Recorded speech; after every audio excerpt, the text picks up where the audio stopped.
Hello, we're Christian and Karine from CKPerformance Clinics and welcome to another CK'ssentials. How many times have you thought of helping a fellow kiter by rescuing their board and saving them from a hefty body drag?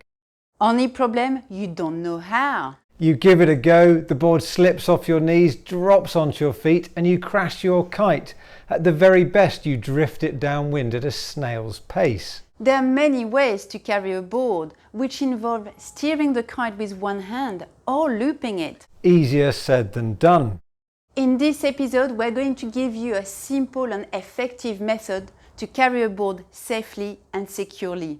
Our method of choice, as it allows you to fly the kite with two hands as per normal. A tried and tested technique which works regardless of your experience or the conditions. Yes, anyone can give it a go. What's not to like? Brilliant! Get your rescue hats on! Our board carry method involves positioning the board on your centre line while securing it with your arms. You will need your sweet spot trimmed further out so that you'll have enough tension to fly your kite. Once you get the hang of it, you can really take the rescued board for a ride, downwind, upwind, and even transition with it. If you spot a lonely board, always assess the situation. First, check to see that the owner isn't making good headway back to their board. If they're already close, steer clear as tangling lines is never appreciated. Also look for any other potential hazards. If in doubt, leave it. If the coast is clear, approach the board slowly from the side and stop next to it. Lower yourself into the water and use your kite to pull you towards the board. Kite high will pull you downwind, kite to the side will move you in that direction. Reach for the board with your front hand. Grab the board anywhere you can, edge, foot strap or handle. Keep your kite slightly to the side, relax pressure on your bar so that the kite pulls less. Holding either a foot strap or the handle, pull the board over the centre line and slide it under your arm. If the board is pointing upwind, you may need to lift it over the centre line and your arm. Make sure the board is centred. Release the board and put both hands on the bar. Your arms will naturally push the board down onto the centre line. It's secure.